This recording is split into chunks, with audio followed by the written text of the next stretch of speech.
So I will start. So hello everyone and welcome. It's a pleasure to have all of you here with us today at this webinar, end of year webinar of the Israeli Forum for Sustainable Nutrition, Steinhardt Museum of Natural History. We're really delighted to have all of you here from Israel, from abroad, wherever you are. Before I start with our guests, I'll pass the microphone to Tamar, the chair of the museum, for a few words. Thank you, Alon. And hello, everyone, and welcome to this evening's webinar. The last webinar of a very challenging year. The interface between food production and consumption, between agriculture, environment, health, and nutrition is a key juncture in the future of humankind in our living environment. Managing agricultural systems sustainably and preserving the ecosystem while protecting the health of a huge global population is by far the greatest challenge facing us in the 21st century. The Steinhardt Museum monitors and surveys Israel's terrestrial and aquatic landscapes, provides support to the planning and management of Israel's ecosystems and agroecosystems sustainably, supports the plant protection services in halting the spread of invasive species, and monitors fish populations in the Mediterranean Sea. The Israel Forum on Sustainable Nutrition brings to their table their amazing expertise on nutrition and human health, as well as other aspects of the environment. This webinar, as well as other activities, are the fruit of our strategic partnership. A year ago, we launched together the Hebrew version of the Eat Lancet report and had high hopes for a year of significant, relevant activities. Like everyone else, we had to tailor our ambitions to reality while learning what eating the wrong animals can do to the planet and what a pandemic can do to how and what we eat. We hope that in the coming 2021, we can return to our ambitious plans and that those will include conducting public and professional events together in the museum. We have wonderful speakers in today's webinar, so I wish us all stimulating and exciting event and a healthy and significantly less challenging year 2021. Good evening. Thank you, Tamar. So as Tamar mentioned, we launched the Eat Lancet in February of this year, and this year dedicated to thinking and implementing many of the insights that were brought together in that report. Unfortunately, the world has changed completely ever since. A global pandemic that has wreaked havoc, causing mass economic downturns and large health burdens. It has also challenged the global food system, and many of us have discussed this throughout the year about how the impacts of COVID-19 have caused massive and large food insecurity in many parts of the world. But we also discussed and talked a lot about how our diet choices and how the way we grow our food also impacts and contributes to the emergence of pandemics such as COVID-19. Today, we want to further discuss the present lesson that we learned this year and also try to envision how our food system should look like in the years to come in order to provide healthy and sustainable food for all of us. Today, we have three distinguished experts that will help us and guide us and give us insights into how they perceive the future of the global food system based on their experience and the year that has just passed. I will present each one of the speakers before her talk. We'll start with Professor Marian Nessel. Professor Marian Nessel doesn't really need an introduction to the audience in Israel. When she was here 4 years ago, the tickets were finished within a day of her arrival when people knew she was coming. And the hall was really packed when she was over. She's a professor of nutrition, food and public health at NYU. She's author of several award-winning books related to food politics and so many other important subjects related to food. Her famous food politics blog is a beacon to many of us in the food movement. And we're really, really excited to have her with us again, Marianne. Go ahead, the floor is yours.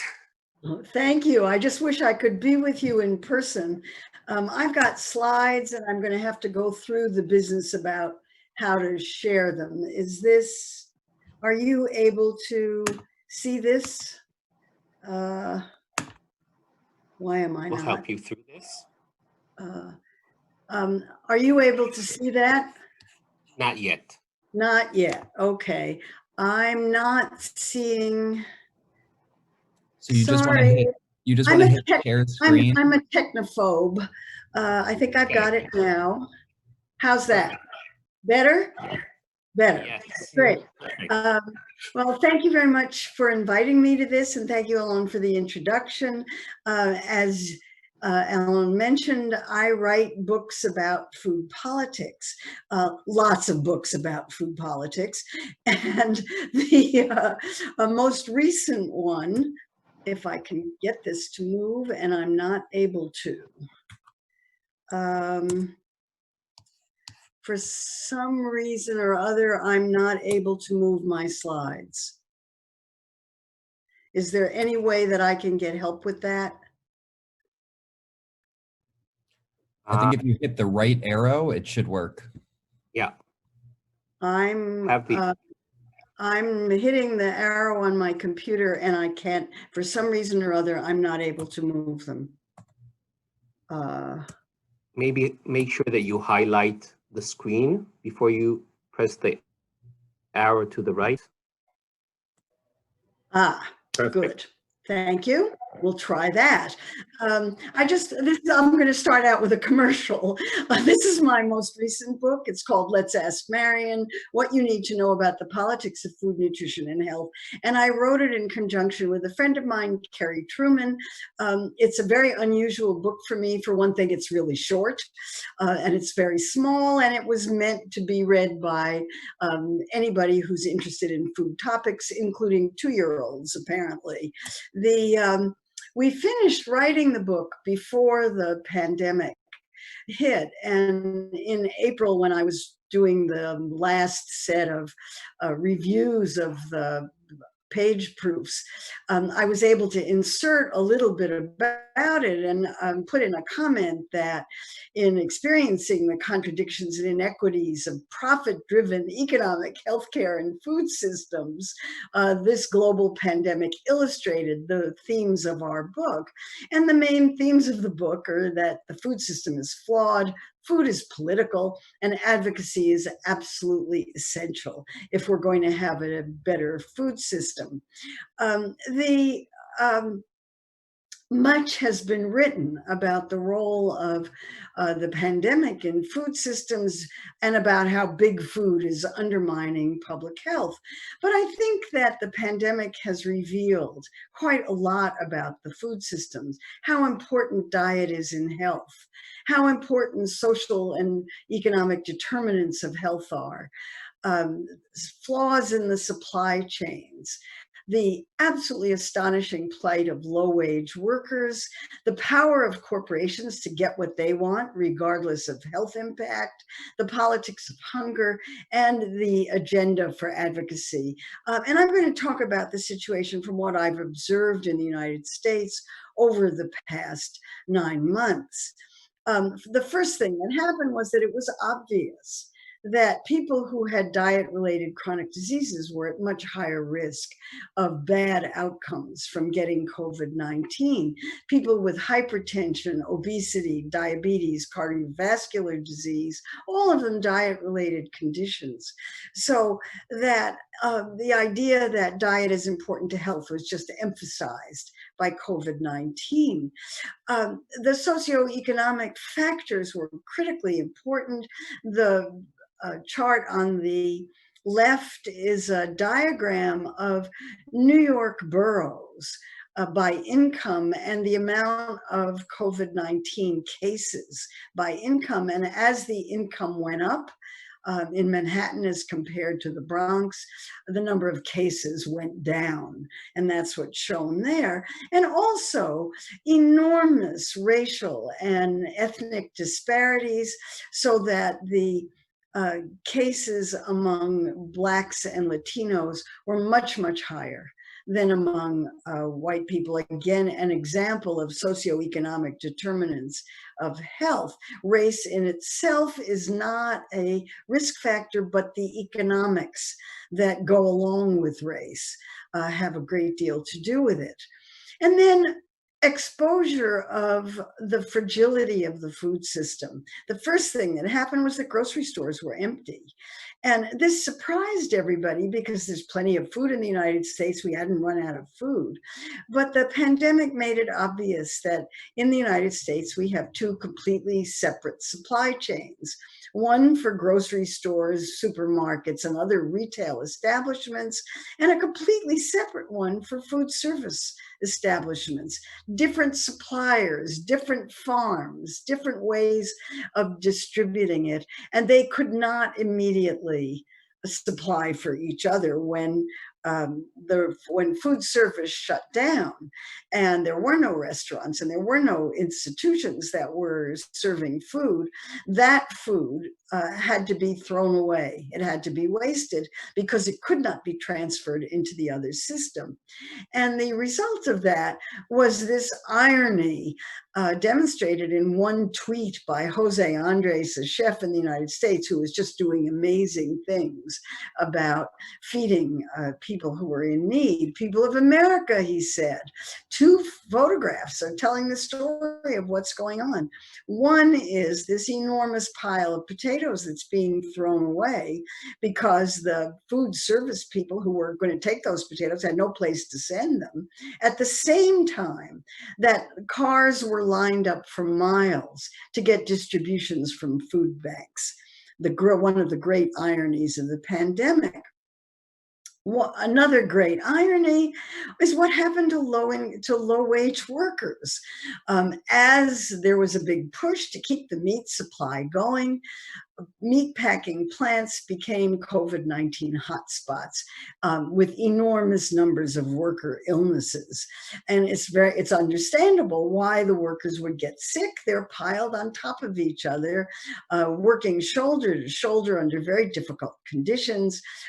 They weren't masked. They weren't maintaining social distance, and the contagion among them was just enormous. So that by the beginning of December, Leah Douglas, who writes for the Food and Environment Reporting Network, and who is, as far as I can tell, the only person who is keeping score on COVID cases among meatpacking, farm, and food processing workers, reports nearly 77,000 cases among these workers, and so far 347 deaths, and these are just the ones that are recorded. And we know that all of this is greatly underreported. These workers are working in big beef, big meat. The cases are occurring in companies, in places run by Tyson's Foods, Smithfield, JBS, and other of the big meat companies. And this is a very concentrated industry where the 4 top US beef companies control 80% of the meat production and meat packing, and the top 4 pork producers control 66%. These are highly concentrated industries, which means that they get to call the shots. These are monopolies. They get to call the shots. And this showed up, again, ironically, in an issue of the Washington Post, where on one page, there was a full-page article about how workers in these meatpacking plants were complaining about how they were being forced to show up for work, even if they were sick and not given masks and not kept a distance, at the same time that Tyson's had a full-page ad saying, we're being forced to close our plants and you're not going to get any meat. And this is going to be terrible for the American food supply. As a result, President Trump invoked the Defense Production Act not to protect the workers, but instead to force the meat plants to stay open.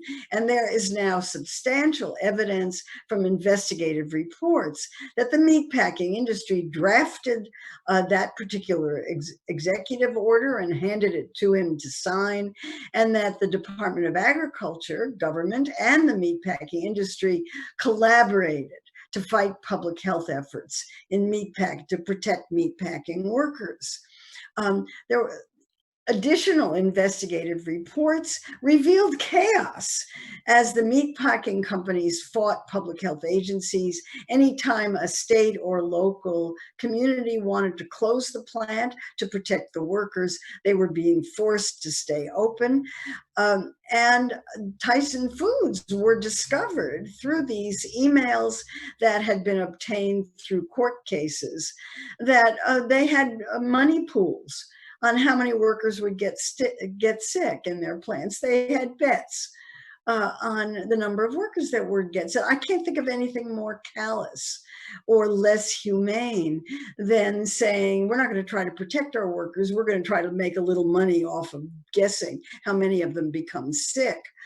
The meat industry also gave a lot of money to the campaigns of officials who were trying to, who were dealing with these lawsuits in order to keep the lawsuits under control and stop the lawsuits from being put forward. And the Occupational Safety and Health Administration, which is the agency of government that is supposed to protect workers, pressed the courts to dismiss the complaints of the workers against the meat packers. So what you saw was a collaboration between the meat industry, government agencies, to keep the workers on the line, no matter how sick they were getting and no matter how much COVID they were transmitting. The OSHA, this Occupational Safety Agency, did fine JBS and ConAgra and an Iowa beef plant for not keeping the workers safe. But these are companies that make $50 billion a year in sales, and JBS and ConAgra were fined $13,000, and this Iowa beef plant was fined under $1,000, a slight tap on the wrist, not even a slap on the wrist. So that's what happened with the low-income workers. And on the other side of that equation was what was happening to poverty in the United States. New York Times Magazine had a cover of another enormous lineup of cars waiting for handouts at food banks. And it was understandable why people were waiting for handouts at food banks. In July, 30 million Americans were reporting not having enough food on the table, and that was because they were out of work. The jobless claims have continued since their high in March and April, but there is still 1 million people filing claims for unemployment insurance every week, with stark racial disparities, again, because of socioeconomic factors, among people who who don't have enough food and are trying to put food on the table. The projected rates of food insecurity for 2020 are that 1 in every 6 Americans will be food insecure, not having a regular supply of food, not being able to count on having food on the table the next day, and 1 in 4 children. 17 million children are living in families that are considered to be food insecure. And that's just the ones we know about. It's not others. So it isn't too surprising that there were enormous increases in applications to the Supplemental Nutrition Assistance Program, the food stamp program, which is the one remaining piece of the social safety net that still functions. It's an entitlement. If you can qualify for it on financial grounds, you are entitled to get this program. And there have been the number of people enrolled in it has increased by millions since the pandemic started. And this too is ironic because the Trump administration over the last 4 years has been doing everything it possibly can to decrease enrollments in SNAP. It introduced work requirements. It introduced a public charge requirement, which is a law that says that immigrants who are not citizens who are using public assistance programs may lose their ability to apply for citizenship. And it has attempted to replace food stamps, which actually come in the form of an electronic benefit card that can be used as a charge card at any supermarket. The Trump administration has tried to replace that with boxes of food that are handed out and that you wait online for. So the work requirement business has been stopped by the courts, at least until the pandemic ends. The public charge requirement has also been blocked by the courts, but it has already resulted in large numbers of immigrants dropping out of this food assistance program because of their fears that if they stay on the program, they will risk deportation. I want to say a little bit about the food box program because it makes me crazy and I get really upset about it every time I talk about it. It seems like such a wrong program to be doing at this particular time, especially. The way that the food box program was supposed to work was that distributors would collect unused and unsold farm surplus and collect all that, put it in boxes, and then give it to food banks, private food banks, not government, private food banks, to be distributed to families in their area. How it worked in practice was just as you might expect if you think about the logistics of something like this. For one thing, it didn't get to small farmers. It only got to big farmers. The boxes were expensive and didn't work very well and didn't get to people who needed. The people who were profiting off of them were the distributors. And there's now a lawsuit that Black farmers say that they were cut out of the program. Small fruit and vegetable growers were cut out of the program. This ended up being a program, $4.5 billion that supported big agriculture. So it isn't too surprising that the press is now reporting that more and more Americans are stealing to survive on food. They're shoplifting. Stores are having enormous problems with shoplifting of food, shades of Victor Hugo and Les Miserables. I mean, we haven't seen that for just centuries. Or as one commentator put it in the New York Times, what we're seeing is the government supporting programs of free produce with a side order of shaming instead of putting everybody on the Supplemental Nutrition Assistance Program where they could go to grocery stores and buy whatever they needed. The government has opted for a return to something that we have not seen since the 1930s in the United States, which is these long food lines at food banks in New York, waiting online with shopping carts, and in rural areas, waiting online in cars. So my question in general is, can anything good come out of the COVID-19 pandemic? I tend to be a glass half full person, and I like to look for signs of optimism. And I think that one sign is how public these issues have become in a way that they never were before. The idea that extremely poorly paid food delivery workers who don't have health insurance, who don't have sick leave, are heroes in the United States right now is something that lots and lots of people recognize, the plight of low-wage workers in general, something that nobody in America was aware of, except for people who study these things. This has now become public knowledge in a way that it never was before. And we can hope that this is going to translate into better policy under the new administration. People are eating better in the United States, or at least some people are eating better. At the beginning of the summer, you couldn't buy seeds to grow vegetables because everybody was planting more vegetable gardens. And at the end of the summer, you couldn't buy a canning jar for putting up the produce that was produced over the summer. So that was, at least for people who have gardens, they're eating better. And there are claims that people are, that COVID-19 has made millions of people healthier. Yes, but it's also made lots of other millions of people unhealthier because they're eating more junk food and gaining weight while they're stuck at home.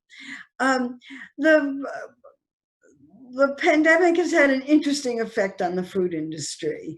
And there are now reports that are written on how food companies can take advantage of COVID-19 to sell products. And I thought I would just show you one example, which is how Coca-Cola is taking advantage of the COVID-19 pandemic and putting out special bottles for educators, doctors, and so forth. Something that a lot of us raise eyebrows about. And there are reports on for retailers or how to navigate their way out of the COVID twilight zone. This was a report that came out just last week. And what's interesting about it is that it's in Forbes magazine, a business magazine, and this is a business commentator who was telling food companies that if they want to survive COVID-19, they must adapt to permanent changes that are driven by concerns about health and the environment. If the food industry is talking about these kinds of things, then it gives me hope that maybe it will have to change. And then there's Frances Moore Lappé's comment that to fix the food system, we have to do something about our democracy. People are hungry, not because they don't have food, but because they don't have any political power. And so that takes me to the question of how does the food movement get political power? And I think that's what we really have to be focusing on. That's what I'm teaching students in my classes. That's what I'm talking about everywhere I go, is how the food movement can achieve greater political power. And for that, I think we need to organize. We need to do community-based advocacy work. We have to be out into communities talking about these issues one-on-one if necessary, in order to build a bigger movement to get the kind of food system that we need, which is one that promotes health and promotes environmental sustainability. And so I'll end here with my mantra on this, which is that we all need to be voting with our forks for the kinds of food systems that we want, but it's not enough to exercise personal responsibility.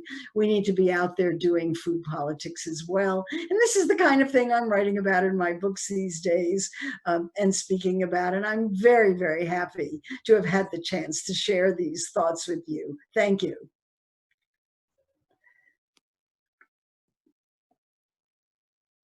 Thank you very much, Marian. We have let's see if we have some people. Let's see if we have people that want to ask questions. If anyone wants to ask questions, please put them on the chat and we'll try to address them.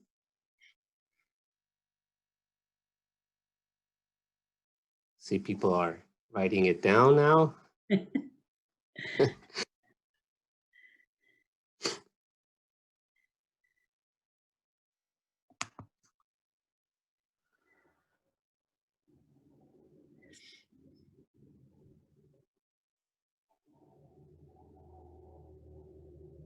Maybe until questions start coming, maybe I will question her hopes for the new administration in terms of learning and actually doing something goes beyond the regular kind of things. I know that there's been a lot of discourse about how far the Biden administration is going to take these lessons, and also the recent, I would say, the appointment of the Ministry of Agriculture, the Agricultural Secretary.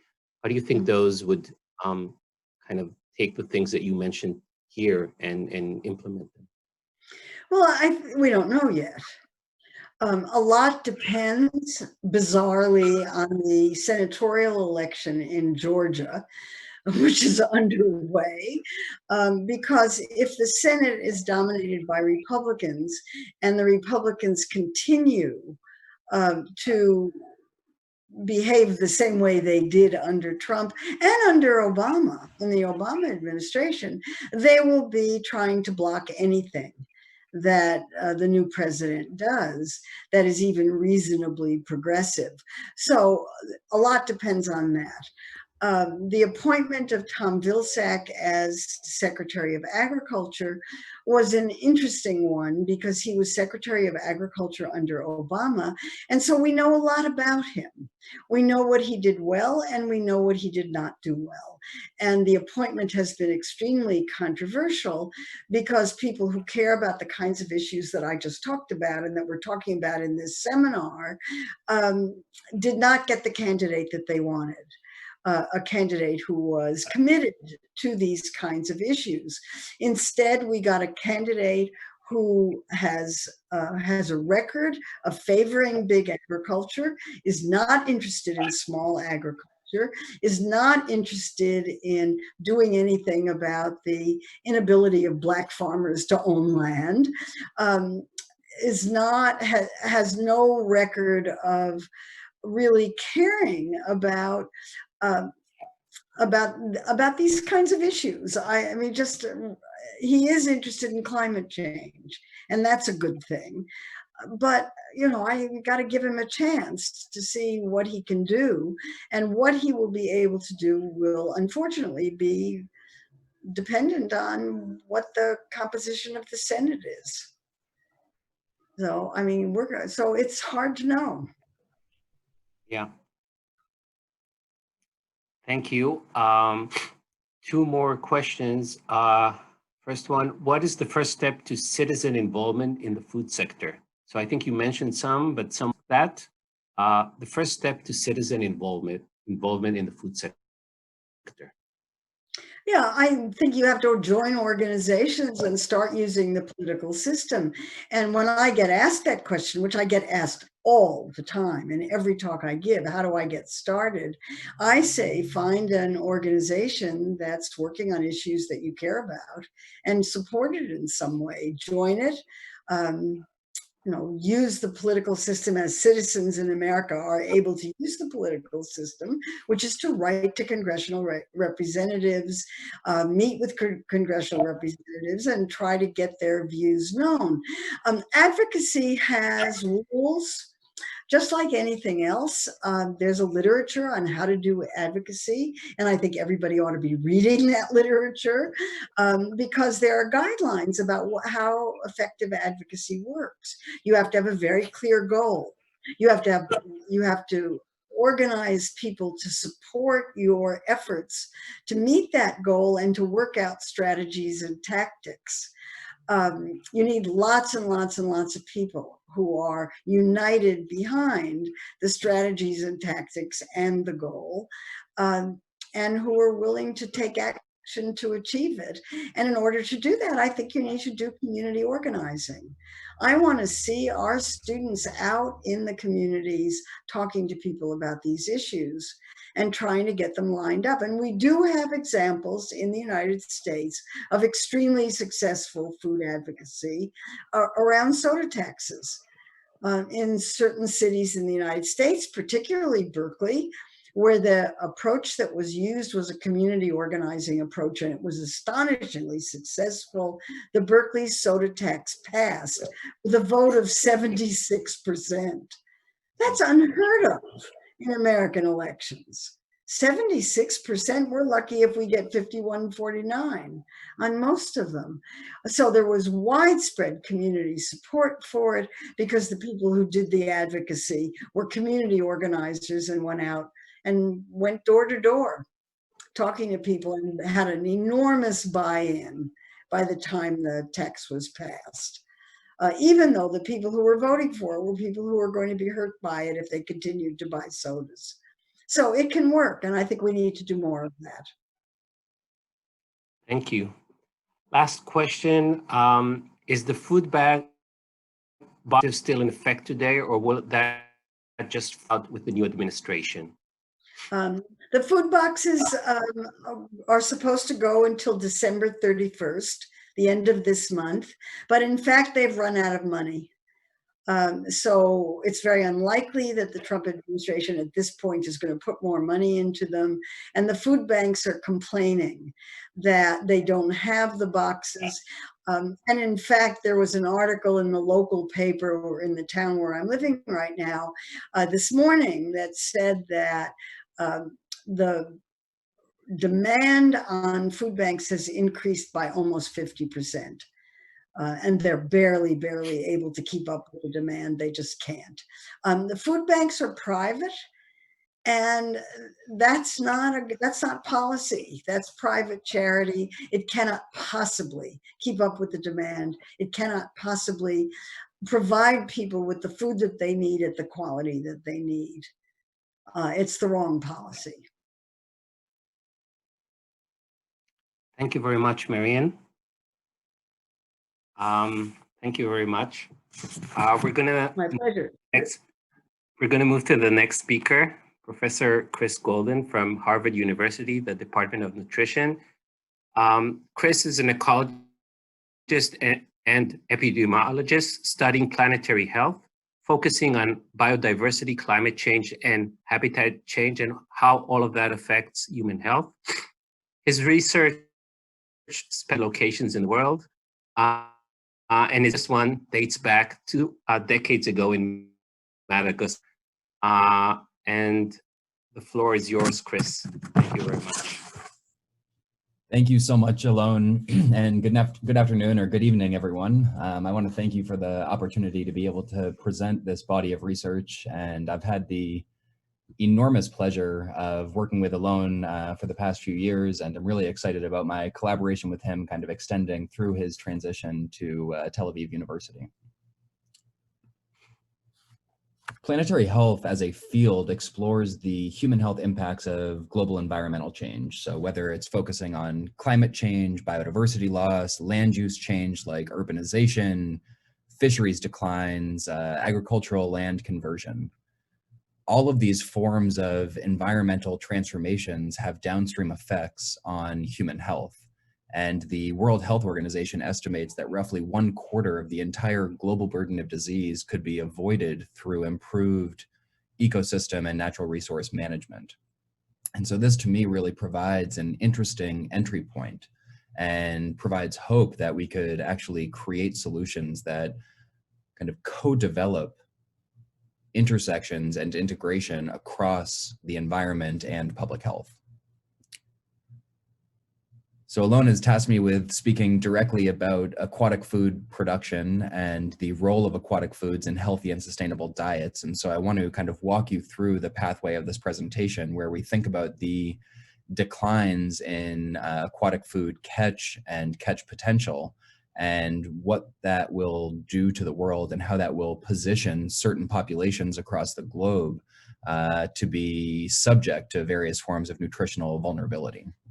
And so to start, when thinking about the declines in fish catch globally, harnessing data from the Sea Around Us project, we actually were able to use fish catch estimates beginning in 1950 all the way to the present, and looking at the ways in which this was disaggregated across various sectors, whether it was industrial, artisanal, recreational, or subsistence. And you can see the area in the deeper red, which shows that there will be massive declines in fish catch projected out by end of century. And so what we are really thinking about what will occur is that there will be massive changes in the availability of seafood across the entire world. It will increase ocean acidification, increase sea temperatures, and move fish populations from the equator toward the poles. And as a public health specialist, what I see is really a kind of red highlighting of areas where the food security and nutrition is the worst, where we struggle with ocean governance, where plans for climate adaptation are least developed, and where there's really a looming food crisis. So what types of foods will people then move into if seafood becomes less available? My basic answer to that is that no matter which food is substituted, it will almost always be nutritionally inferior to seafood. And what I want to emphasize is that seafood is really well positioned from a micronutrient, vitamin, and fatty acid standpoint to really deliver nutrients in an easy and delicious way. And by no means am I trying to suggest that vegetarian or vegan diets are a bad thing or a negative thing, but when you look at global diets and you look at the role of infectious disease and food supplies in a global context, very often a vegetarian diet is something that is a luxury of the West and the kind of global North to be able to provide nutrients in an adequate and sufficient way, given the structure of food systems. And so we need to think about this in a more kind of holistic and equitable programming of how to incorporate and integrate at least moderate amounts of animal source foods into the diet from a global perspective. So what types of dietary changes will that lead to? Basically, I see that there will be three typologies of nutritional impacts when we look at seafood declines globally.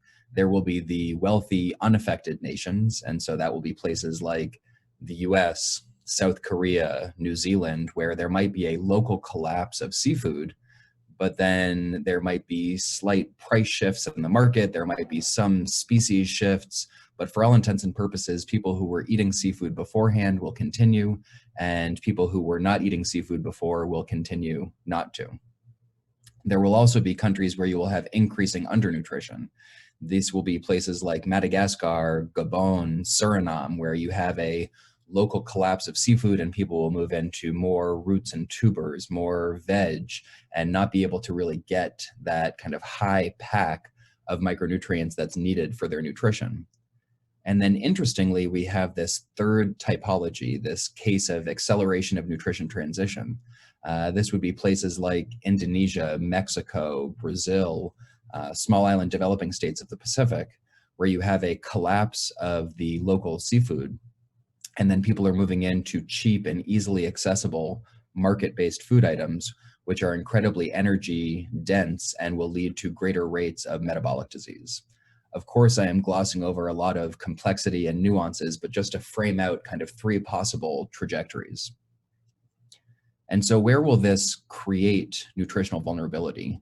What we published here was actually a figure where we wanted to try to identify where in the deep blue in the ocean would have the largest catch declines by mid-century, and the countries in orange where you would have the highest reliance and greatest nutritional vulnerability.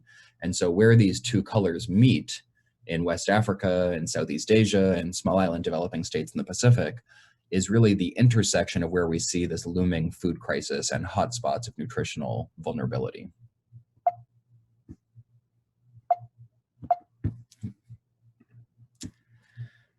And so how do we fix this? There are different ways to fix this, and Marion talked about really powerful and important ways of becoming activated as citizens, of activated as communities, of really engaging with policy and policymakers.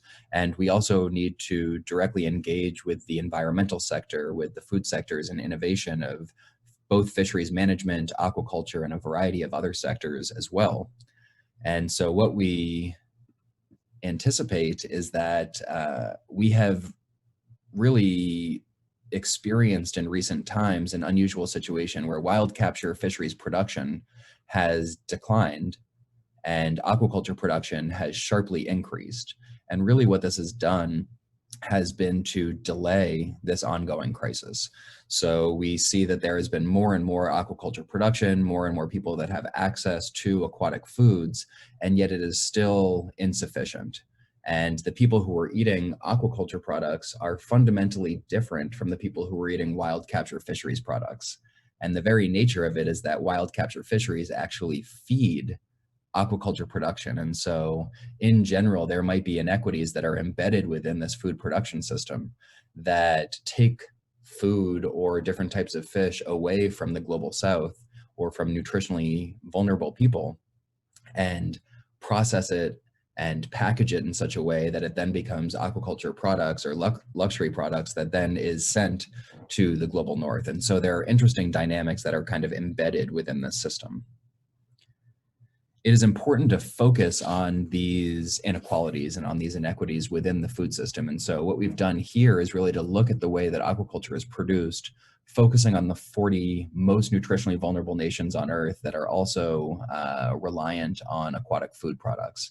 In the red, you have countries that produce little or no aquaculture, so they are expected really not to benefit from aquaculture production at all.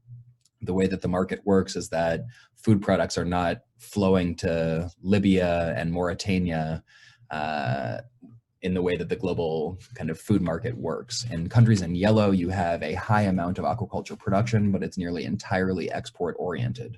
So in Madagascar, Peru, Chile, all of this production is then destined for other countries to nutritionally benefit.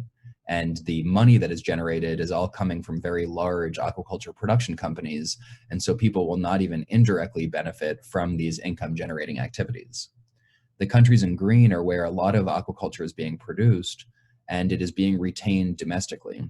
So these are countries where it is hopeful for it to benefit local populations, and yet there are still many examples of where it is being concentrated within wealthier households, within megacities.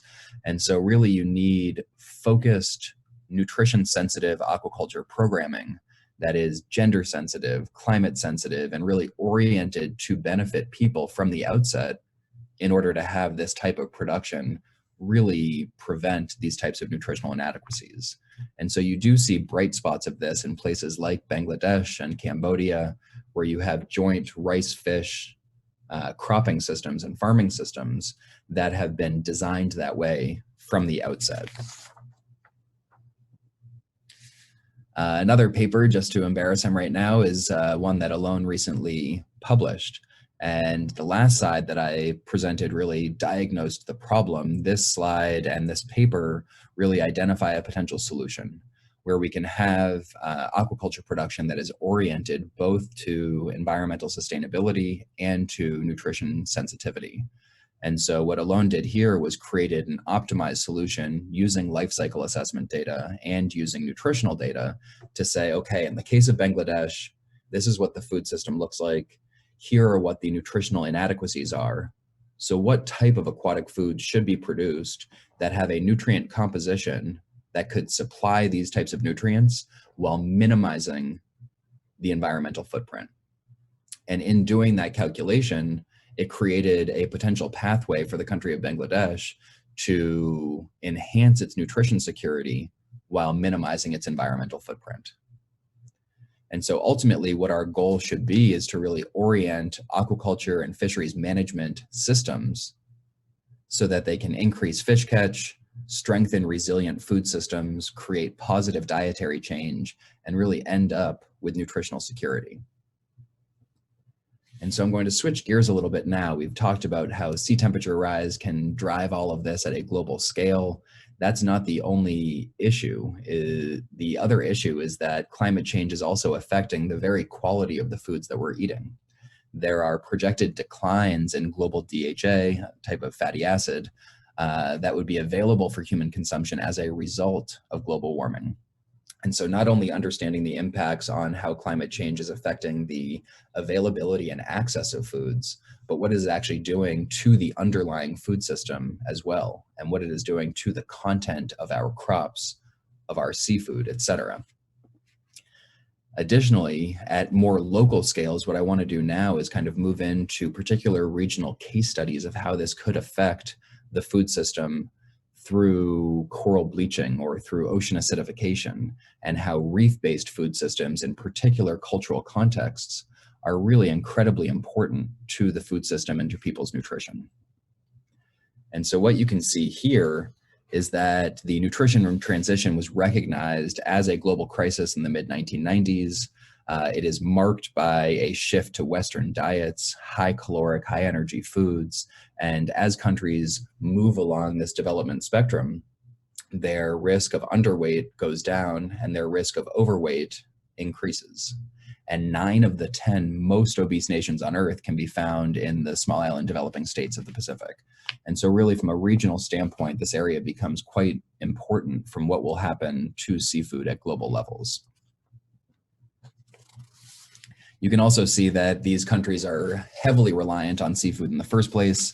I've been doing work in Kiribati for the past few years. You can see that their annual fish consumption is quite high, with around 115 kilograms of fish being consumed at annual levels. And so this entire region is heavily reliant on this very fragile food resource in the context of what climate change will do to it. When aquatic foods move out of the system, the risk here in the Pacific is that what they then rely on in the absence of having agricultural production systems, and as Marian discussed, kind of particularly in this context of COVID-19, and what is able to be stored, what is able to be shipped, and how these supply chains really influence the diet, they're moving into mutton flaps, turkey tails, Spam, tinned corned beef, ramen, and all of these products really constitute an incredibly unhealthy overall diet. In addition to the key roles that seafood plays in providing critical micronutrients, protein, vitamins, and fatty acids, particularly to people in the global south, at a global level, seafood also plays a significant role in avoiding metabolic diseases. This impact is really delivered through 2 mechanisms. One is that seafood provides omega-3 fatty acids, which have been shown to improve eye health, brain function, and reduce the incidence of heart disease and certain types of cancers, anxiety, and depression. And then secondly, seafood displaces certain types of unhealthy meats, ones where the fats of red meat and processed meat really lead to a variety of different types of all-cause mortality. And so what we moved into, and what Alone has become a really core partner in and critical component of, is this Blue Food Assessment. This is in partnership, or was a kind of direct result of the recently released Eat Lancet Commission report on healthy and sustainable diets. And that report really highlighted this tension between providing adequate food for the global population while not exceeding planetary boundaries. And so as a follow-up to that, the Stockholm Resilience Center and the Stanford Center for Ocean Solutions, in support by the Eat Forum and Springer Nature, have launched the Blue Foods Assessment. And this assessment was really done to identify and highlight the important role of aquatic foods in healthy and sustainable diets, and also to really create synergies between terrestrial and aquatic food production systems. So often we see these things as isolated and independent, but really they are so inextricably woven together that we can't think of them in isolation. And so really in this way, food systems represent an emblematic social ecological system where both cultivated and wild foods are directly reliant on natural resources. We can't underestimate the degree to which food systems are so tied to the health of the underlying environment and natural resources that allow us to produce food. And mediating between food production and nutritional security, there are myriad governance and institutional structures that create pathways for people to access food. And specifically what I want to argue in the rest of this presentation is that there are feedback between these coupled social and natural systems that reinforce each other and can create a social ecological trap whereby the more and more that we degrade healthy environments, the more and more likely we are to end up with poor nutritional and health outcomes. And so to highlight this in kind of the most visible way for me, for someone who has been living in Madagascar on and off for the past 20 years, for someone who's been working now in Kiribati for the past 5 years, was to focus on what we're doing to coral reefs and how this impacts diets. And so here I'm really presenting the case of reef-based food systems to showcase global patterns of entrenched social ecological traps and how this leads to the acceleration of the nutrition transition. And as I've mentioned, I've been working in Madagascar and Kiribati and these other places, which really help to fertilize these types of ideas of how this works. In 2018, a group of us received a National Science Foundation grant to begin studying this in earnest. And so I want to acknowledge some of my partners on that, Jessica Gephardt, Katie Cito, Jacob Urich, Doug McCauley, who have really created kind of co-ownership of these ideas. We hypothesize that healthy reefs are necessary to ensure the continued benefits of coral reef food production to nutritional health. And whether or not a reef system is able to produce those types of healthy benefits depends on the governance system. Are we managing coral reefs and the kind of ocean environment in such a way that will allow us to yield benefits from access to traditional foods and traditional seafoods? Coral reefs are the most biologically diverse marine ecosystem and are deteriorating in many locations as a consequence of human activities. So climate change, overfishing, land use changes, so the more and more deforestation, sediments can flow into rivers and into coral reefs. And lastly, disease outbreaks, so things like ciguatera, things like harmful algal blooms can all really damage the ability for coral reefs to provide local people with food. And all of these impacts, regardless of driver, reshape people's relationship with the reef and lead to changes in people's access to seafood. In addition to this, there are not only kind of natural ecosystem transformations, there are cultural and social transformations occurring as well, along with kind of new income opportunities and population centers. And this can drive away or shift traditional reliance on fisheries as a food sector. Nearly half of all Pacific Island countries and territories have more than 50% of their population located within an urban center. And in recent decades, many of these small subsistence communities have begun to shift away from fisheries livelihoods and move into more sedentary work. And so this is, again, not going to yield the types of benefits that we need from these natural ecosystems. Cash-based economies, trade liberalization, all of this has reduced barriers to food trade with a goal of lowering food prices, increasing the diversity of available products, and increasing market access. And yet this has played out in really perverse ways globally, and perhaps even in the most perverse ways in the Pacific. And I think that this poem by Kathy Jetnil-Kijiner from the Marshall Islands really highlights that, how people have become reliant on these things like Vienna sausages and Spam and tin corned beef and moved away from their traditional diets, which had provided really a healthy mainstay for them historically. And so just to return you to this kind of visualized framework and kind of the dietary and nutritional outcomes that can arise, what we see here, if we categorize all of these countries that rely on coral reefs for food, is each one of these now represents a dot within these 4 quadrants. And the social ecological food system produces these entrenched categories for 4 different nutritional outcomes. In this figure, we've obviously erased all complexity and nuance to simplify and illustrate these nutritional archetypes resulting from reef-based social ecological food systems. And we have reef catch on the x-axis, which can really be seen as the intersection of the health of the environment and the quality of governance in being able to yield seafood or aquatic foods from the reef. And on the y-axis, we have the import dependency ratio, which really highlights kind of to what extent people are reliant to a globalized food system in the absence of being able to produce their own food. Each of these four quadrants then has its own identity. The traditional diet in the lower right consists of high seafood consumption and low consumption of Western food items.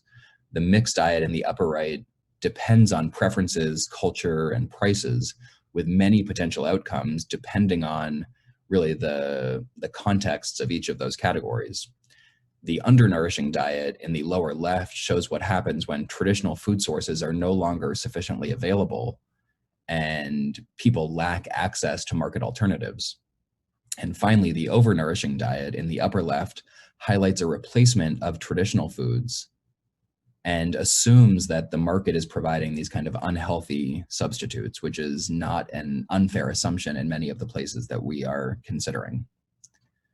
So chronologically, diets can be thought to begin in the lower right and then either move to the lower left into the undernourishing diet as ecosystems degrade, or as markets globalize and market integration occurs, you could then move up and then to the left into the overnourishing diet. And you kind of see this relationship between development unfolding, environmental transitions that are happening around the world, market transitioning that happens around the world, and how all of those things intersect to really shape our food system, shape our diets, shape our nutritional health, and then shape the health of our entire population. And so where do we go from here? Rather than focusing on either the potential to promote ecological outcomes at the expense of nutritional outcomes or vice versa, what I really want to suggest is that by specifically focusing on the social ecological dynamics themselves, we could potentially find solutions that promote social ecological health. And that's really how we need to be considering this. Governance interventions that prioritize local food security and nutrition over revenue generation may produce co-benefits by increasing local food access while simultaneously reducing profit-oriented overexploitation of reef fisheries. So this kind of support for rules and authority over centralized government regulations and institutions has the potential to really improve responsivity to both local nutritional needs and also to avoid potential declines in reef health. To better coordinate nutrition and trade policies, some countries are even going as far as establishing agencies that bridge health and trade policies, such as Thailand's International Trade and Health Program. And I think this provides a really interesting example of how we really need to not consider these things in silos. We need to integrate trade and markets and food and nutrition and health into one conversation. And while trade-offs certainly exist between social and environmental management objectives, oftentimes the interventions that seek to promote local access to seafood resources and healthy environments simultaneously promote nutrition and overall environmental health. And with that, just wanted to thank all of my collaborators. There's a lot of people who are not listed here, and also the funding sources that I've been grateful enough to work with. Thank you.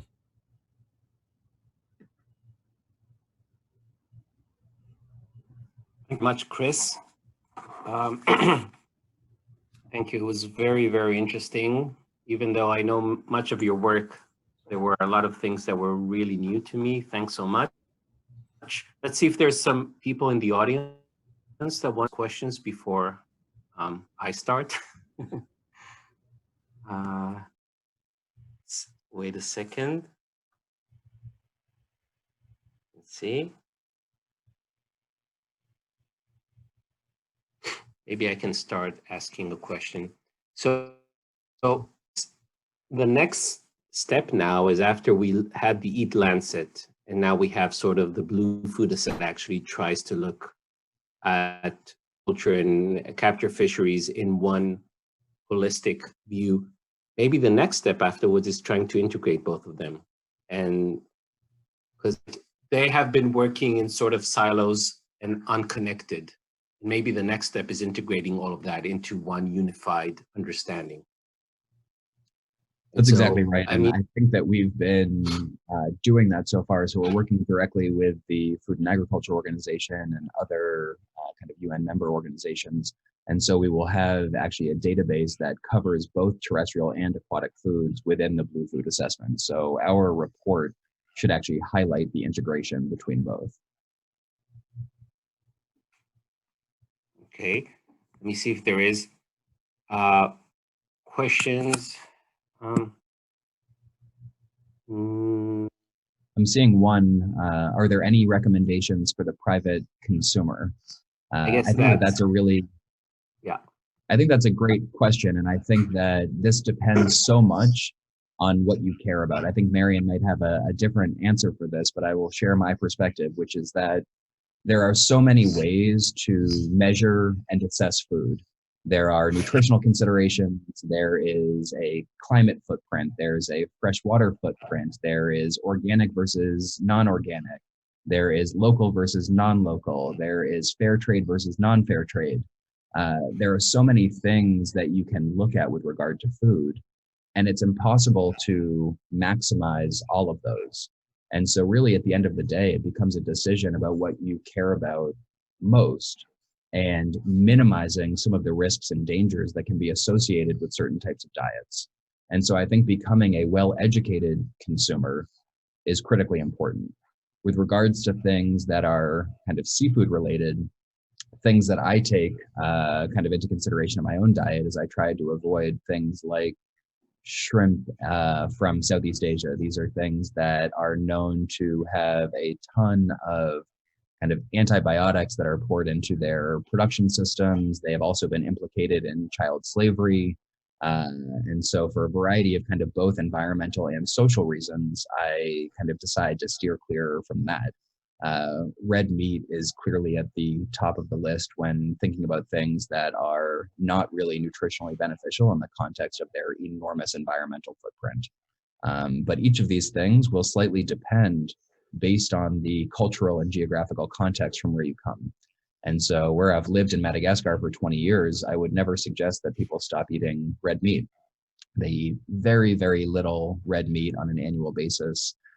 They might have maybe 1 to 2 kilograms a year for many of the people that I live with. And they're all kind of produced in such a way that are modestly sustainable. So I think it really depends on the context from where you're coming. Thank you. It's really, see if there's more questions. Are there any successful commercial aquaponic farms? Someone asked. Do you know any of that? So I unfortunately am not an expert in terms of aquaculture innovation. That is certainly kind of an area where a lot of people are moving. And I think that right now we're kind of still in the Wild West, for lack of a better term that is internationally resonating, but it is still a very unregulated industry. And so what we really need to do is to create different types of aquaculture production systems that are sustainable, that are kind of healthy for the planet, while at the same time producing products that are accessible to low-income consumers so that we can have the most nutritionally vulnerable people benefit. When it comes to aquaponic farms, I apologize. I'm just not an expert in that. Thank you very much, Chris. Thank you. And there's a question from Tamar. So I guess, are any big biz on board to give monetary resources? I think that there are lots of people that are moving in this direction, lots of companies that are moving in this direction. I think at the end of the day, money is always the kind of key term for them. And so the feed that goes into aquaculture production will follow whatever the prices signal. There are some companies that are trying to do better. So Cargill, as an example, is kind of actively creating grant money to create research for aquaculture feeds that are plant-based entirely, while at the same time creating equivalent amounts of fatty acid profiles within their aquaculture products. So it is a direction that I'm hoping more and more businesses go into. Thank you, everyone. Thank you, Chris. We're going to move to our last speaker, Dorit Adler. So Dorit Adler is a clinical dietitian, with an expertise in nutrition health and its relation to social issues. She's the former director of the Nutrition and Dietetic Department at Hadassah Hospital and is the head dietitian of the Israeli Council for Nutritional Security. She's currently also serves as the president of the Israeli Forum for Sustainable Nutrition. Dorit, thank you very much. The floor is yours. Okay, I just need to share my screen. You see the screen? Yes. Okay, so it's a huge honor to give a talk after such two distinguished lecturers, and it's an honor to present the Israeli Forum for Sustainable Nutrition, the IFSN, activities in 2020 and the path towards sustainable food systems. I'll give a snapshot on the Israeli food system prior and during the COVID-19, summary of the IFSN 2020 activities, and the path towards sustainable food systems. This is a snapshot on the Israeli food systems prior and during the COVID-19. I'll begin with the fact that Israel supplies 3,800 kilocalories per person per day, way beyond what we really need. And this is a precursor to obesity on one side and the huge food waste on the other side. In Israel, 40 to 50% of the calories are being consumed by ultra-processed foods, 40% among adults and 50% among adolescents. Our obesity rate is 33% among adults, and when we look at overweight and obesity among women in the lower socioeconomic status, it reaches 70%. All this costs Israel, only the obesity problem, 9 billion shekels a year. The nutrition security is also a big problem in Israel, even though Israel is a rich country, not like the United States, but still is considered a rich country. We're not lacking food, and there is no reason at all to have nutrition insecurity. Prior to COVID, we had 18% of our population in a situation of nutrition insecurity.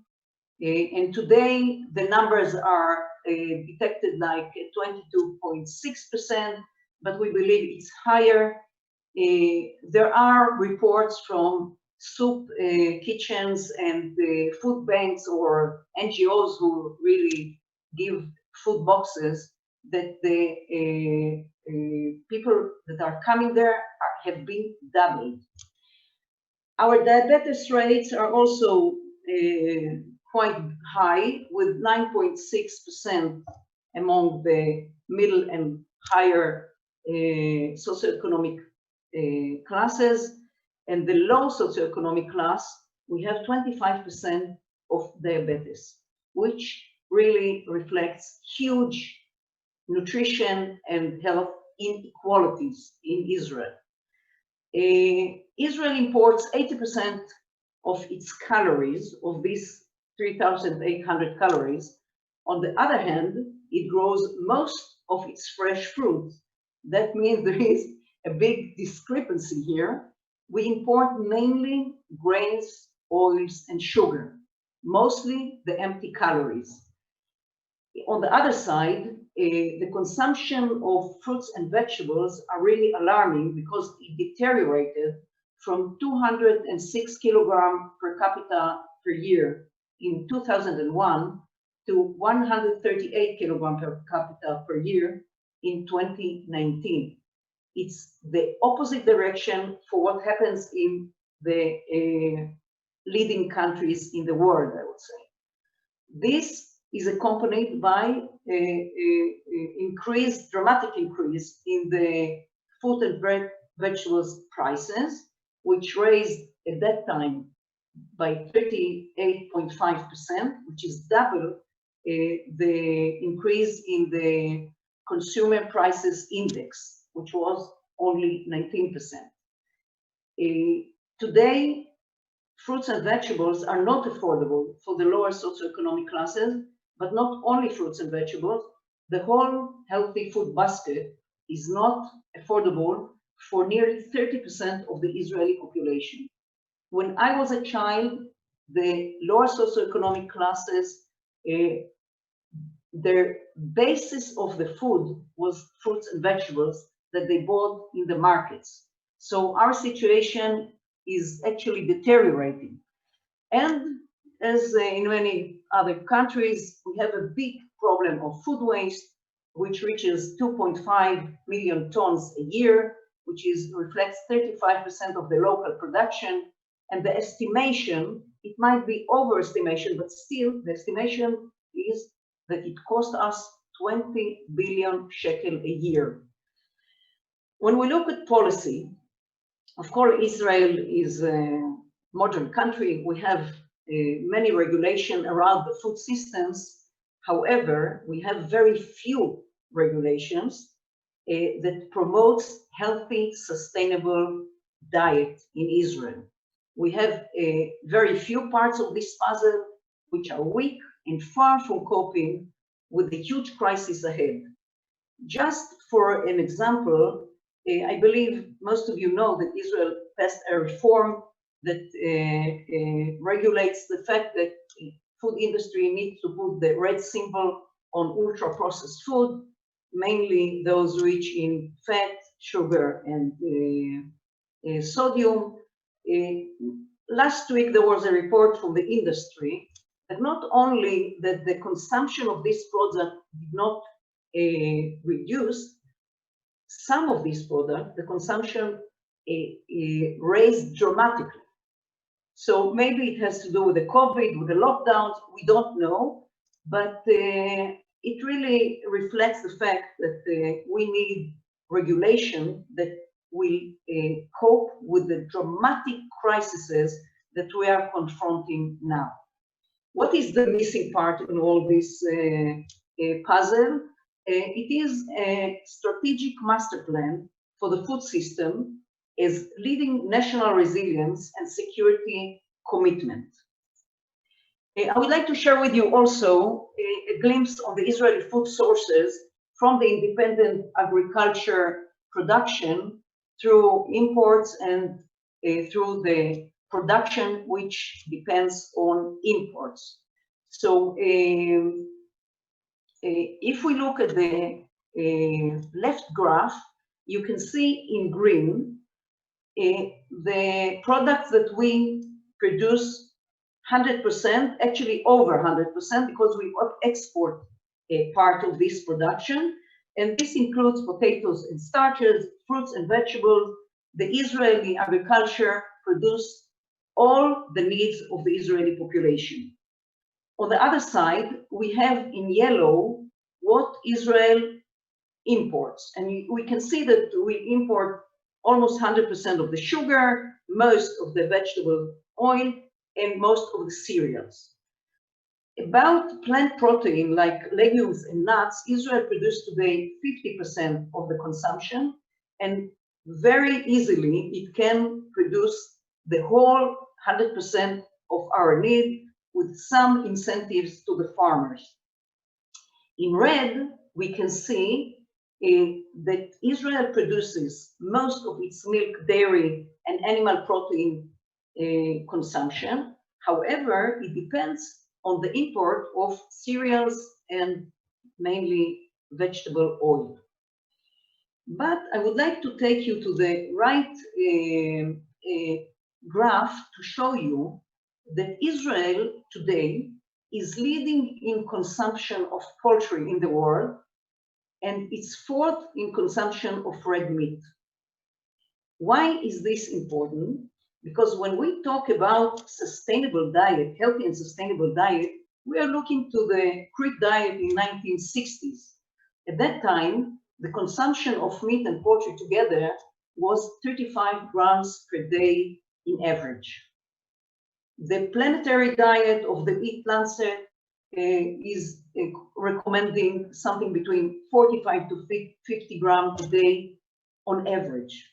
The Israelis are consuming nearly 200 grams of poultry and red meat a day, which is dramatic, way beyond any recommendation for healthy and sustainable diet. And just to mention that even though poultry is neutral in its influence on health, when we fry the poultry, it tends to be harming kind of food, and most of the Israelis consume the poultry as schnitzel, especially the chili. Why I'm mentioning this? Because when we look at the sustainable healthy diet, it recommends to cut down the consumption of these products, and Israel is in a place that it has to recommend it and to adopt a real reduction, first in the for the target of our health, but also for the sustainability. If we do this, we will need much less of the cereals and the oils of what we import in order to feed our animals. So this hints that Israel, which actually is a kind of an island economy, can, especially for today, can produce most of the Mediterranean diet food basket. So we began this year with the launch of the Eat Lancet. It was mentioned by Tamar and also Alon, and we translated the materials to Hebrew in order to promote healthy, sustainable diet, prominently the Mediterranean diet, for the public, professional, policy leaders, and regulators. But then the COVID arrived and exposed the vulnerability of the food systems in Israel, like in many other countries, and accelerated the IFSM to act towards nutrition security to all. We began with policy proposal to attain food security in Israel during the COVID-19 pandemic, and we wrote a position statement in collaboration with the Israeli Association of Public Health Physicians, which we share many parts of our position statements and acts in the Knesset. And this paper called for immediate act to ensure sufficient supply of fresh and local production, assuring accessibility and affordability of healthy basic food basket to all, and providing healthy food to elderly and people with special needs, especially through lockdowns. It was obvious that there is a real danger that the lockdowns will prevent Israel from importing some of its food, even though it didn't really happen. But that doesn't mean it will not happen in the next crisis. So we are actually doing a lot of work of advocacy, as Marion stated before. And since then, since March, we wrote few position statements on food security policy for a prolonged state of emergency, a call for implementation of healthy food basket in a newly food stamp program, which was harshly, began, not yet implemented. We call to implement direct financial support for farmers, pre-custom lifting to strengthen the Israeli national food security, and position statement to label eggs and poultry packages for the risk of Salmonella and Campylobacter contamination. Something like this exists in the United States. In Israel, it does not exist.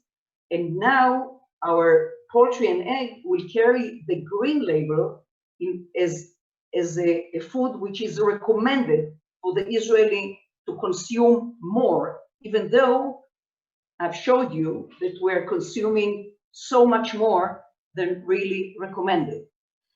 Another initiative that Alon actually is leading is the Edible Schoolyard project at Mikveh Israel, which is a school, and it envisioned by our network of chefs has provided baskets of vegetables during the hardship of COVID-19, and it has been seen that it supports resilience and multifunctionality because this garden has shifted from the educational resource to supply fresh vegetables and products.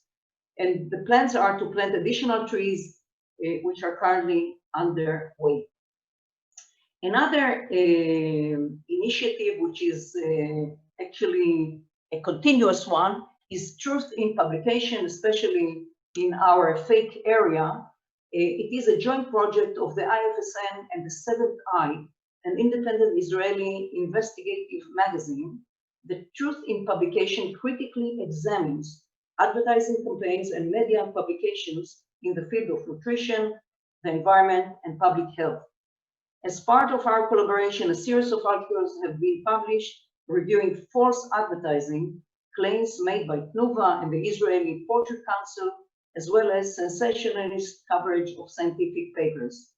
We see this act as one of very, very important one in order to give the public possibility to get the real and evidence-based information about all the topics of the food system. All this action has made the IFSN is actually being addressed almost weekly by the different media channels as a trustable organization of experts in the different aspects of food systems, from all versions of diets that are coming every month through nutrition insecurity, agriculture, and food waste. And as you can see here, we presented in the Knesset, which is the Israeli parliament, 3 weeks ago, our position statement that any initiative to give food stamps to population has to focus on the healthy food basket, which also dictate not only what the basket will have inside, but what kind of food should not be included. We also, for 5 years already, have a monthly meeting that in each one of them we actually learn and research a topic, one topic of the food systems. So we began in February this year with the Eat Lancet Lounge. Then we had a few meetings considering the COVID-19, one with food security and the other one, COVID-19 and zoonotic diseases, food systems and the environment. And then after we were dealing with exploring policies to reduce the consumption of meat and dairy and food waste in the EU through nutritional and environmental aspects of edible fish and food choices in post-truth era, which was in November. We have strategic collaborations and catalyzing networkings on the critical issues of the food system. The first one of them is with the Steinhardt Museum of Natural History, Tel Aviv. And this is the place to say thank you very much to Professor Tamar Dayan and Alon Sapan. We think our collaboration is fruitful and really amazing for the future of the Israeli food systems. We have collaboration with the EAT organization, the Food System Dialogue Initiative, the Ministers of Health, Agriculture, Environment, etc., with Knesset member, which are the Israeli Parliament, as mentioned, the Public Health Physician Association, in the academia with the Hebrew University, Weizmann Institute, Tel Chai, and more, with the Tel Aviv municipality and many, many NGOs like Life and Environment, Heschel Center for Sustainability, Salul, the Seventh Eye, PAN, and every week we get another request for collaborations. So where are we heading? Our big mission, as we see today, is towards a master plan for the Israeli food systems and national strategy to food and nutrition security. We strive to consolidate a master plan for national nutrition security based on system dynamics, a method for analyzing and management of complicated systems as food systems are. This plan will offer a scientific, technological, and regulatory roadmap, first of its kind, to ensure food and nutrition security today and in the future. The plan will settle the needs of different stakeholders, will be accessible to the public in a number of media channels, and be presented in chosen countries and organizations in the world. We have begun to work on such a plan, and we have an extraordinary researcher to lead it, who is Dr. Asaf Tzahor, that we are really proud that he joined the Israeli Forum for Sustainable Nutrition. Another compass that we are leading is the healthy food basket. that should be promoted and implemented in all policies. We were of the group that initiated the concept of healthy food basket, but at that time we focused on the foods that should be included, which are the heart and basis of the healthy sustainable diet promotion in all policies. However, until now, there was no clear saying about the food that should be excluded from the basket of the healthy food in all policies, which mainly are the ultra-processed foods, and should be targeted in all policies for reduction from production through consumption and food waste.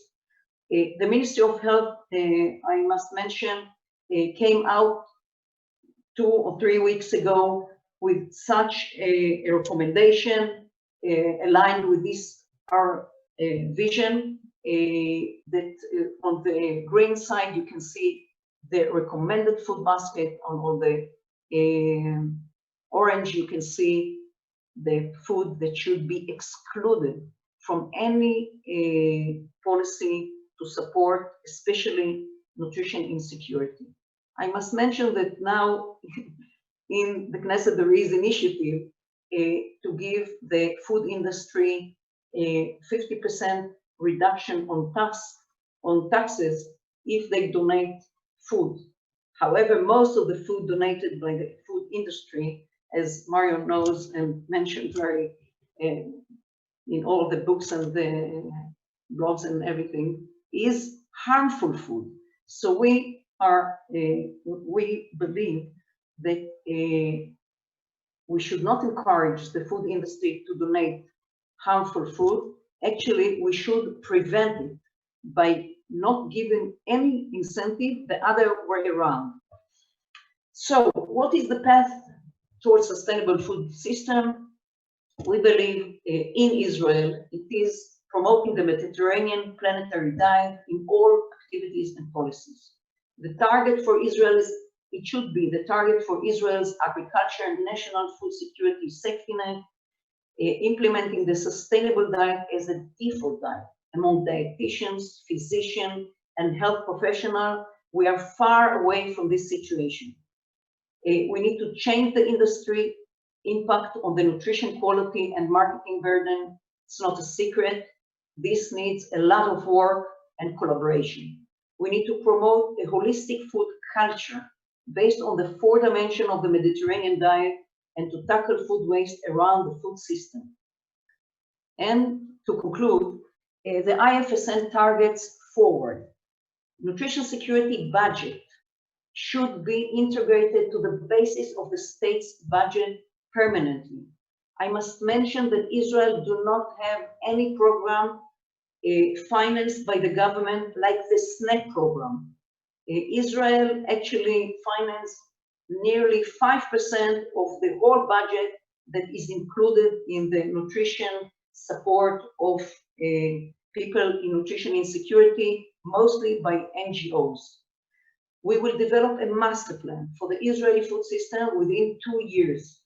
Israeli farmers and agriculture will be considered as a national security assets, facing the climate and other crises ahead, legislation supporting it, promoting legislation to assure healthy and sustainable diet in all policies. Today, it's only fragmented and very, very weak policies that cannot confront the big crisis that we are in. We will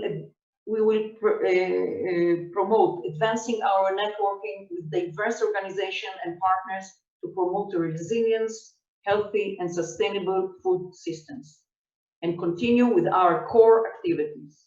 And for the first time, I mentioned that one of our missions is to raise budget to continue, because until now, for 5 years, this amazing staff is working voluntarily and doing an amazing work, which is being rooted and actually influence every part of the food system in Israel and a little bit even abroad. So thank you all from the Israeli Forum for Sustainable Nutrition. Dorit, thank you very much. Thank you.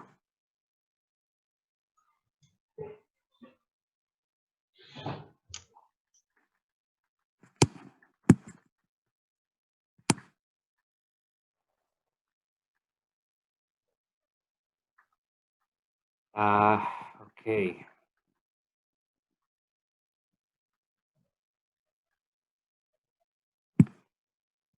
Let me see if there's some questions for Dorit. Otherwise, I will start asking. I have many questions. I don't know, there is a question here that says, why is sugar in green? Sugar I think it's confused by the fact that it is actually imported.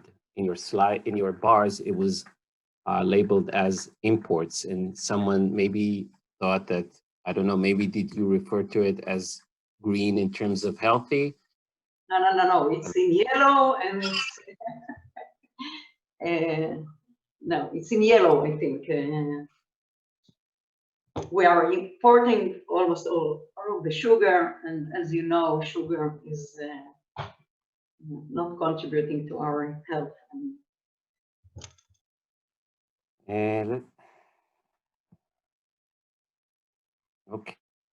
Okay, any questions? I will start by asking the questions. Where do you see our major obstacles? If you have to take the full system approach of looking at things, where do you see as the major hurdles, obstacles in achieving our goals? Where will you tackle them when you think about a sustainable food system in Israel? First of all, we have problems of governance now, which really makes it difficult to promote legislations.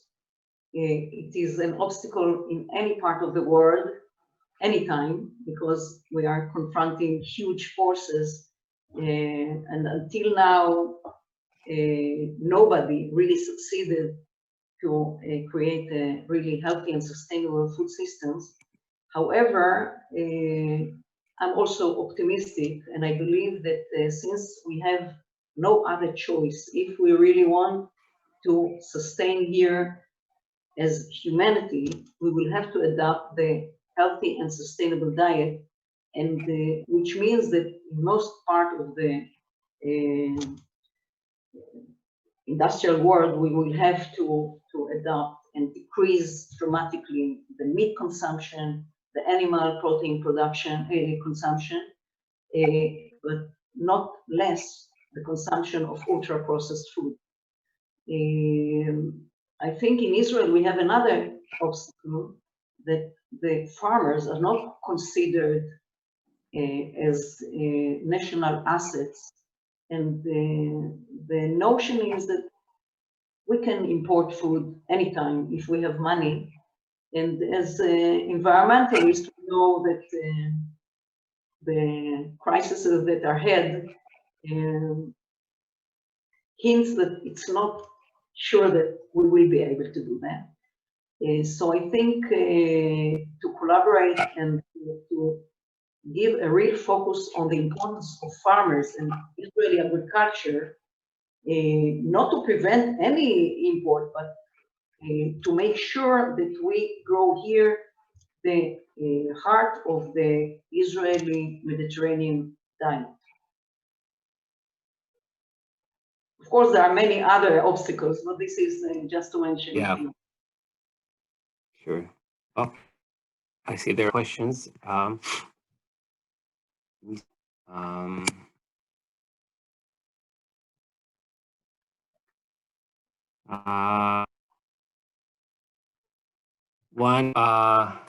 One said, I also saw sugar honey in the green food basket slide.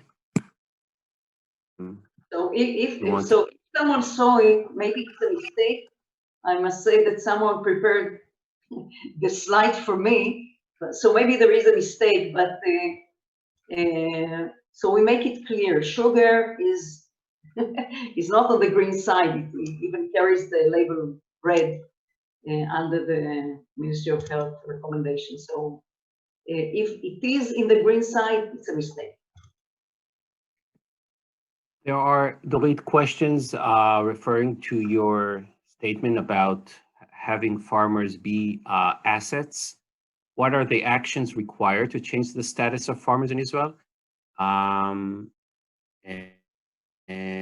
maybe you could say a few words. How would you tackle this issue of turning them into national heroes? Well, it's a great question. What is obvious is that farmers today confront unbelievable obstacles and risks, actually, if they continue to grow. We have to have to make sure they have a safety net, economic net, that will enable them to keep growing the food. Of course, we need to have incentives in order to direct them to grow the food basket that will be decided that this is what the national security of Israel demands. And for this, I think a lot of advocacy should be done and work in order to change and legislate in favor of their, I would say, net of safety net. This is one part, and I think a big advocacy should be done among economists, especially, that their notion is that we need to open the market for imports of any food, and they actually consider food as any other commodity. And as we know, food is not a commodity; it's a right and it's a necessity, and it's not obvious that we always have it as we need. So I think there is a big work should be done here in many silos in order to change that. Thank you very much, Dorit. I think we will end here. We had great speak day, and I hope all of you enjoyed this end of year webinar. We're looking forward to seeing you in our next ones in the next year. And we're looking forward to your collaboration and help. We should do this together in order to change the system in Israel. And so again, thanks to all the organizers of this event, those people that you can't see that are behind the screen, the background, have been working a lot that everything is working. Thank you so much. And again, for the museum, the Steinert Museum of Natural History, thank you so much for your collaboration. And have a good night from Israel, and stay well and healthy. Bye-bye.